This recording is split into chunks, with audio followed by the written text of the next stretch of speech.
Pela Comissão de Constituição e Justiça passam praticamente todos os temas importantes que chegam ao Senado. Para fazer um balanço sobre o trabalho da comissão nesse primeiro semestre, eu estou com a senadora Simone Tebet, primeira mulher a assumir a presidência da CCJ.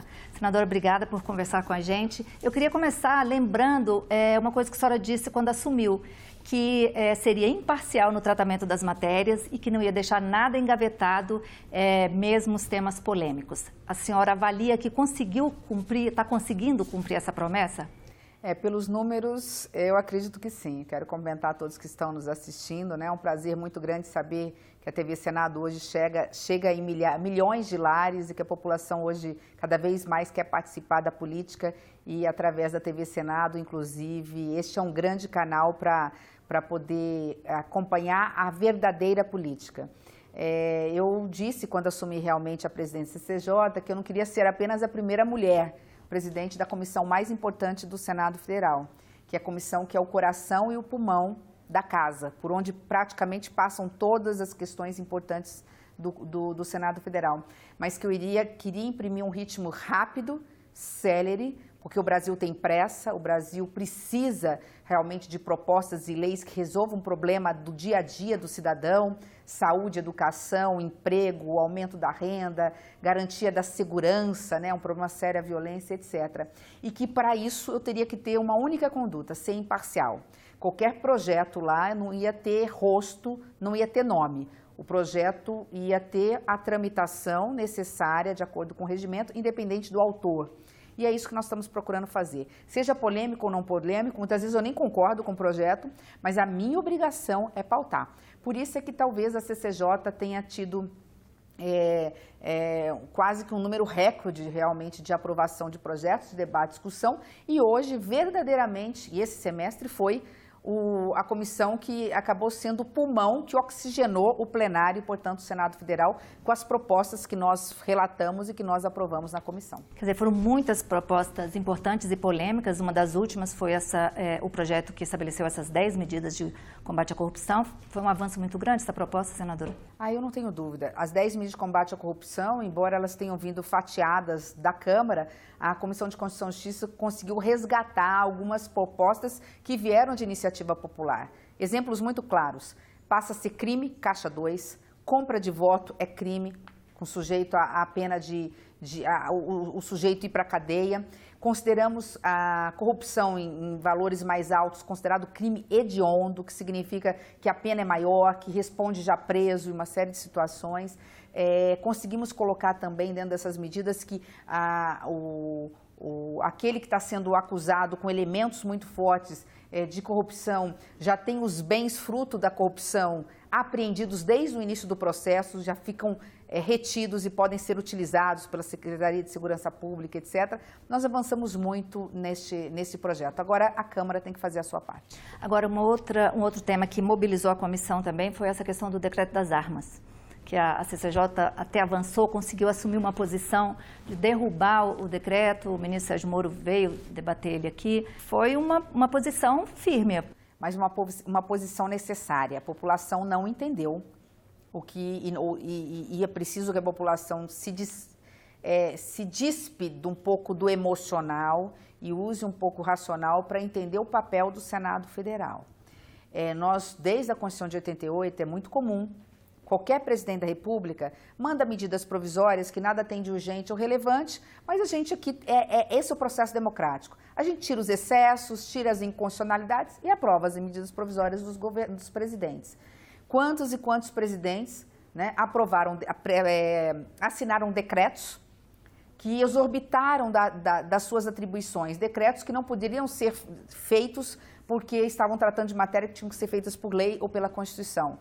A gente está aqui para parar as arestas, para dentro do jogo democrático cortar os excessos. O problema é que dessa vez o presidente Bolsonaro mandou um projeto, ele editou um decreto que não passa pelo Congresso, alterando regras de uma lei que foi aprovada por esta casa, pelo Congresso Nacional, que é o Estatuto do Desarmamento, permitindo posse e porte, andar armado, uma série de categorias, uma série de condições, com tamanho de calibre diferenciado, com quantidade de cartuchos além do normal, do que estava previsto por decreto. E num sistema constitucional, numa democracia, o Congresso Nacional tem que ser ouvido nesses casos. Então, o que a CCJ fez, a meu ver, corretamente, e foi respaldado pelo plenário, foi sustar os efeitos desse decreto. E dizendo para o presidente, quer discutir posse de arma, quer ampliar o porte de arma para a população, independente do que a gente pensa ou não, então vamos fazer da forma correta. Manda um projeto de lei em regime de urgência para o Congresso. Nós temos um prazo constitucional de 90 dias, 45 pela Câmara, 45 dias pelo Senado, e nós vamos ter que dar resposta para a sociedade. E é isso que depois o governo aceitou fazer. Avançamos na posse, aprovamos na Comissão de Constituição e Justiça e no plenário que a posse na zona rural, ela pode se dar, e a posse estendida para toda a propriedade, então vai poder andar dentro da propriedade, mais de uma arma para ter a esposa também, o direito à defesa. Reduzimos para 21 anos, no caso da zona rural, por lei, agora foi para a Câmara, e o presidente vai mandar o projeto de lei em regime de urgência para ser discutida a questão da posse, desculpa, do porte. Quer dizer, e aí isso deve ficar para o segundo semestre, é assunto do segundo semestre. O pacote anticrime, senadora, é um pacote... A CCJ, também é um caso que a CCJ avançou, porque a proposta ela foi para a Câmara, mas chegou ao entendimento de começar a discutir a proposta aqui também no Senado. Aí é importante entender o que é a CCJ, né? É uma Comissão de Constituição, Justiça e Cidadania. Dentre as nossas atribuições, por isso que eu falo que é a comissão mais importante, que ela é a única comissão que analisa se um projeto ou de um presidente da República ou de um senador ou de um deputado é constitucional, é legal, está dentro das regras regimentais. E também no mérito, analisando se é conveniente, oportuno, se a população quer ou não quer, matérias como, e esse é o principal, segurança pública. De todos os projetos que a gente tem para relatar na CCJ, sem dúvida nenhuma, direito civil, de direito penal, que mexe com a vida do cidadão, o que mais nós temos é matéria relacionada à segurança pública. Seja aumento de penas, seja criação de novos tipos penais, seja questão de combate ao crime organizado através de legislação. E agora nós recebemos, além da questão das armas, nós acompanhamos a dificuldade do ministro Moro de avançar com o pacote anticrime na Câmara. Então, uma senadora, a senadora Elisiane, ela fez um clone, que a gente chamou, ela copiou os 3 projetos do ministro Moro e apresentou. Estão na CCJ, eu designei 3 relatores diferentes, para ser bem democrática.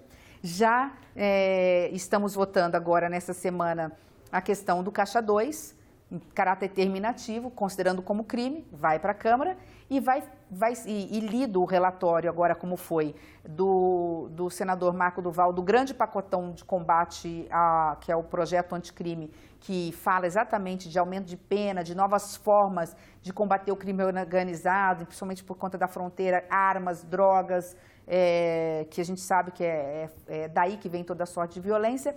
Ele leu o relatório e fica, portanto, agora para o segundo semestre a apresentação de mais emendas para que a gente possa votar ainda em agosto o grande projeto do ministro Moro no combate ao crime organizado. A CCJ também teve um momento importante, que o ministro Moro veio falar do pacote anticrime, mas ele veio também para falar sobre o vazamento de conversas atribuídas a ele, a procurador Dallagnol. Nesse caso, o Senado trouxe esse assunto, a CCJ trouxe esse assunto para que fosse discutido também. Para você ver a importância, como a gente só teve coisas fáceis, né? Muito fáceis. Bem polêmicas, bem... E na presidência a gente tem que ter o equilíbrio justamente disso, de ouvir e de atender o requerimento de ambos. Houve um requerimento convidando o ministro Sérgio Moro para esclarecer esses possíveis diálogos que foram divulgados por um site que todos sabem qual é. E o ministro, quando soube, eu comuniquei, falei, ministro, a gente tem que votar semana que vem esse requerimento, como o senhor quer fazer também, sou ministro de Estado, nós estamos ali para recebê-lo da melhor forma possível. E o ministro falou, não, senadora, eu me proponho aí, então nós não precisamos nem convidá-lo. O ministro se convidou para fazer os esclarecimentos devidos. Foram quase 9 horas, eu nem sei, acho que foram quase 9 horas de diálogo, de conversa, e o ministro fez os esclarecimentos devidos, cada um saiu de lá com o seu posicionamento, mas o principal, a comissão fez o seu dever, que aí, tendo um requerimento, convidaram um ministro que foi muito bem recebido e que teve todo o tempo necessário para fazer os seus esclarecimentos. Senador, sobre esse assunto de vazamento de dados, acabou de ser aprovado pelo plenário, a senhora foi relatora desse projeto sobre a proteção de dados. Antes tarde do que nunca, mas nós estamos de 20 anos para cá vivendo uma nova realidade. Nós temos dois mundos agora, né? Nós temos o mundo real, do dia a dia, desse contato, e nós temos o mundo virtual, da internet, que a gente sabe muito pouco sobre ele, das redes sociais, de várias formas hoje de interagir com a sociedade. E esse é um mundo desconhecido e um mundo sem muita regulamentação, onde as pessoas às vezes acham que o que não podem dizer na vida real, podem dizer, né, por trás de uma câmera, vamos dizer assim, de uma tela de um celular. E a gente sabe que não é bem assim. Difamar alguém, caluniar alguém, usar dados de alguém sem autorização, entrar na privacidade, do direito à inviolabilidade dos seus dados. E hoje a gente está à mercê ou do mercado, que hoje você procura o preço de um shampoo, vem de tudo quanto é site, informações, como se a gente estivesse querendo um guarda-roupa completo. E isso é proibido, a gente não tem controle sobre isso. A gente pensa numa coisa, o negócio aparece na tela. Tá lá, né? Então, ou seja, privacidade zero. Nenhuma. Ou você tem hacker que entra na sua conta bancária, tira seu dinheiro, entra nas suas conversas, faz montagens, publica, joga isso para a sociedade não sabe se é fake news ou se é verdade. Isso precisa de controle. Então, sem entrar em nenhum momento no direito à liberdade, seja da imprensa, na liberdade do cidadão se pronunciar no Twitter, numa rede social, não é nada disso. É que ninguém pode ir ao ponto de infringir o Código Penal, por exemplo, né, que é crime. Então, o que nesse momento nós fizemos foi constitucionalizar. Nós fizemos o seguinte: proteção de dados digitais, da minha conta bancária, da minha vida pessoal, isso é garantido pela Constituição. E quem infringir de forma ilícita vai ter que ser punido por isso. Tem um outro tema, que é a criminalização da homofobia, que foi aprovado depois de 20 anos que a gente conseguiu finalmente pelo Supremo aprovar. Tribunal, né? Esse é um tema delicado, mas é um tema que requer a coragem devida para a gente enfrentar. O Congresso, o Supremo Tribunal Federal tem mandado, entre aspas, recados. Olha, a Constituição fala que qualquer forma de discriminação tem que ser protegida pela lei. Então, lei tem que proteger qualquer cidadão que se sinta discriminado. Porque na Constituição, e é verdade, nós somos cristãos, todos são iguais perante a lei. Nós avançamos em relação ao racismo, nós avançamos em relação à tolerância religiosa e não tínhamos avançado ainda em relação à homofobia. Homofobia é crime.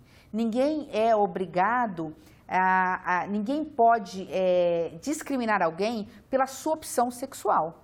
Então, consequentemente, o Supremo vinha dando dicas: olha, nós vamos julgar.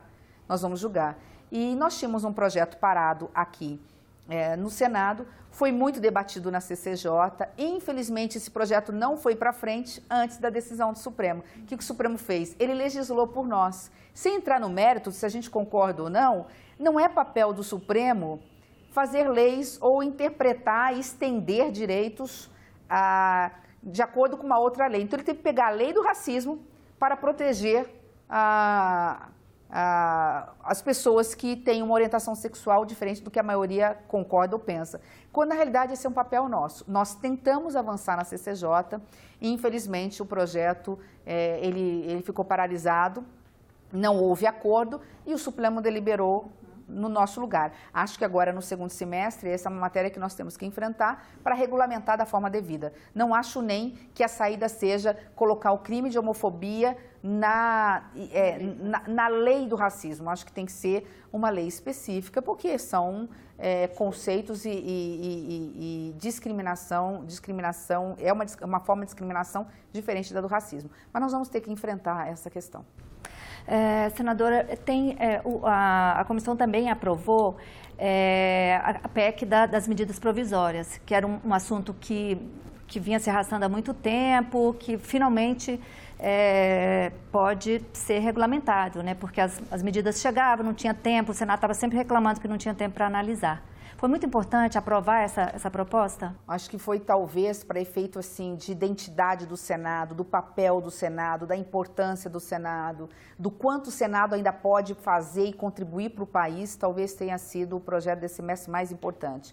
Por quê? Porque os presidentes todos, não é só o Bolsonaro, todos, eles extrapolam um pouquinho em medidas provisórias, mandam mais medidas provisórias do que deveriam. Mas nós estamos aqui, como disse, para isso. E muitas vezes a gente faz um pouco vista grossa, aceita, embora não seja relevante ou urgente, a gente aceita porque a matéria é importante. O que importa é o conteúdo, então a gente aceita. O problema é que tem um prazo determinado. Se você não aprova até aquele prazo, a medida provisória caduca. Ela perde eficácia, porque quando o presidente edita uma medida provisória, ela passa a valer a partir daquele dia. Se a gente deixa caducar, o que você faz com aqueles quase 3 meses de vigência de medida provisória? Então, o que acontecia? A Câmara segurava até o último minuto. Como que fala no futebol, até o 45 minutos do segundo tempo, né? E aí, quando vinha para cá, vinha faltando 48 horas, faltando 3 dias, às vezes faltando um dia para caducar. E, às vezes, tinha um ponto relevante, importante para a sociedade, que precisava ser alterado, porque a Câmara fez emenda, a gente não podia emendar, porque tinha que voltar para a Câmara e aí ia caducar a medida provisória. Aí vinha a pressão do presidente. Por favor, não apresente emenda, porque senão vai caducar, a medida provisória é importante. O que acontecia? Ao invés de sermos revisores, o Senado fazia o papel de mero carimbador, né?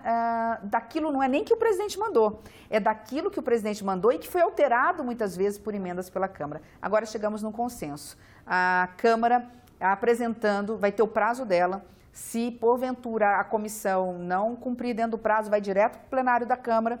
A Câmara, se não cumprir dentro daquele prazo, vai vir para o Senado com ou sem parecer, com ou sem votação, para que a gente possa também deliberar. E se apresentarmos emenda, dá tempo ainda de voltar para a Câmara. Ou seja, nós regulamentamos, através da Constituição, os prazos muito claros que cada parte dentro desse processo tem. A comissão mista tem um determinado prazo, a Câmara, o plenário da Câmara outro, o plenário do Senado também terá igual prazo para deliberar matérias que o presidente da República entenda serem matérias relevantes ou urgentes para o país. E aí, se tem emendas, volta para a Câmara também. Nós estamos dando prazo, se tiver emenda, nós estamos dando prazo, não lembro mais de 10 dias, para voltar para a Câmara para ser analisado. Sim. A pauta feminina. A comissão aprovou alguns projetos, endureceu a Lei Maria da Penha, num ano em que os assassinatos de mulheres aumentaram bastante, de janeiro foi uma loucura, assim, todo dia era um caso e a gente avançou também. Eu acho que desde que eu cheguei aqui, a bancada feminina é muito pequena, mas muito atuante. A gente, independente de pensar diferente política, a gente pensa muito igual nessa pauta feminina. Nós avançamos com a lei do feminicídio, matar uma mulher em razão de ser mulher passou a ser um crime qualificado. Isso tem feito toda a diferença, porque quando fala em feminicídio, as pessoas já sabem que peraí, mais uma mulher foi morta normalmente por violência doméstica, ou seja, normalmente dentro de casa. Né? E nós avançamos muito. Crime o que a gente já chamava do encoxamento dentro dos transportes públicos. Sim, e assim por diante. Esse ano também nós estamos com muitos projetos engatilhados. Agora estamos votando crime de perseguição, né? Que aquela coisa, seja pela internet ou não, começa com uma carta, com uma coisa, a mulher tenta se afastar e fica uma coisa até psicológica, né? Um envolvimento emocional de quem percebe, isso é uma coisa difícil de perceber. Difícil, e chega até o momento que pode chegar até um sequestro, um cárcere privado ou uma tentativa maior, né? De um abuso, isso é muito comum acontecer. Mas é em relação a qualquer pessoa, acontece com homem, mas acontece normalmente com mulheres. Nós estamos também discutindo a questão de tirar a arma de fogo do companheiro quando há caso comprovado de violência doméstica, porque a gente sabe que a violência ela começa com um xingamento, uma proibição de usar uma determinada roupa, depois uma proibição de sair com as amigas, ela parte para um tapa na cara, depois ela parte para uma violência mais física, mais visível, junto com a psicológica, até o momento da ameaça à vida da mulher, e aí ela chega às vias de fato. Normalmente esse é um processo. Se a gente consegue interromper esse processo no meio do caminho, a gente vai evitar muito mais mortes de mulheres fruto dessa violência. Quando há ameaça registrada, inquérito, confirmado que houve uma ameaça, tira-se a arma desse companheiro, porque a gente sabe que a médio prazo a tendência é a vir a uma violência maior. E hoje o juiz já não pode fazer isso? Não, porque é mais difícil. Como ele não tem uma lei, uns podem fazer e outros podem não fazer. Temos a Lei Maria da Penha, que tem medidas preventivas e protetivas, mas se você colocar algo como terá que tirar em caso confirmado de ameaça ou de violência à mulher, ela chega lá toda espancada. É óbvio e comprovado pelo laudo que foi pelo companheiro, está comprovado. E tem uma lei dizendo o seguinte, nesse caso tem que tirar, não fica na discricionariedade do juiz, não é uma liberdade. Ele tira, temporariamente a arma está aqui guardada, você vai ficar sem a arma até a gente verificar o final do processo, né? Até porque nós estamos falando de uma vida humana. Claro. Pauta econômica também passa pela CCJ e passou orçamento impositivo, passou mais recursos para o FPE, para o FPM. E vai passar a reforma da Previdência agora em agosto. Pois é, já né? Seria o tema mais para agosto. Mas vamos olhar para o passado então, né? Porque fizemos, até porque é um balanço. Por isso que eu falo, né? A CAI é muito importante, porque a CAI analisa o mérito desse pacote relacionado à economia, mas quem analisa se é constitucional, se é legal, é a CCJ. Então, tem que vir para a comissão antes de ir para plenário. O orçamento impositivo foi um grande avanço, porque estabelece que agora o orçamento no Brasil não é mera peça de ficção. Antes a gente fazia o orçamento, que é o nada mais do que o dinheiro que a União tem dos impostos que vocês pagam, e ele distribui de acordo com a Constituição. O que sobra por parte da União, além do que distribui para os estados e municípios, ele distribui de acordo com as emendas que a gente indica. Olha, eu quero que vá tanto para a saúde, para o hospital, lá da Santa Casa do meu estado, que vá para as escolas e assim por diante. E às vezes ficavam essas emendas de bancada, elas ficavam só para inglês ver. Ficavam ali, o governo cortava, não tem dinheiro e nunca se cumpria, a não ser uma outra emenda de bancada. Agora, nós estamos estabelecendo percentuais, além das emendas individuais serem positivas, ou seja, o governo é obrigado a colocar esse dinheiro para chegar na ponta, chegar nos municípios brasileiros, que também as emendas das bancadas, combinadas com o governo, elas possam também, no percentual, não vamos colocar tudo, também serem obrigados, o governo ser obrigado a liberar esse recurso para chegar nos estados, chegar nos municípios brasileiros. Tá certo, senadora. Agora, para encerrar, acho que a gente podia falar um pouquinho sobre as perspectivas para o segundo semestre. Reforma da Previdência vai ser o tema? A gente poderia até fazer assim, agora eu falo que a política está tão dinâmica que não dá nem para falar dos problemas anuais, nem semestrais e nem mensais, né? É semanais, cada semana com a sua dor, né? Matar um leão, acho que até por dia, não é nem por semana. Mas agosto, nós recebemos a reforma da Previdência, vamos designar relator e dar prazo para emendas e ainda teremos em agosto o pacote anticrime do ministro Sérgio Moro, porque, como disse, só houve a leitura do relatório e vamos estar recebendo as emendas e o relator vai estar analisando as emendas e vamos estar votando. Agosto é isso. Setembro ainda temos um rescaldo da reforma da Previdência, mas continuamos muito fortemente com o pacote, com projetos relacionados à questão da segurança pública. Então, nesses 2 meses, são os projetos assim, de maior impacto na vida da sociedade, a reforma da Previdência e o projeto no avanço do projeto combate a organizações criminosas, ao crime organizado, à corrupção. São 2 projetos que vão andar muito fortemente na agenda de agosto e setembro na CCJ. E a senhora acha que a gente consegue votar esses projetos no segundo semestre? Não tenho dúvida que a reforma da Previdência, passando agora na Câmara, ela rapidamente, dentro do prazo regimental, nós vamos ser rigorosos com o prazo, o Brasil tem pressa, independente de quem seja a favor ou contra a reforma, nós vamos garantir democraticamente dentro do regimento o direito da oposição, o direito de quem não concorde, mas nós vamos ser rigorosos no prazo para podermos mandar para o plenário do Senado a reforma da Previdência e lá cada um vai votar de acordo com a sua consciência. Tá certo, senadora. Muito obrigada pela sua disponibilidade de conversar aqui com a gente. Eu que agradeço. Eu conversei com a senadora Simone Tebet, presidente da Comissão de Constituição e Justiça do Senado. Se você quiser rever esse programa, é só acessar a nossa página na internet, senado.leg.br/tv. Até a próxima.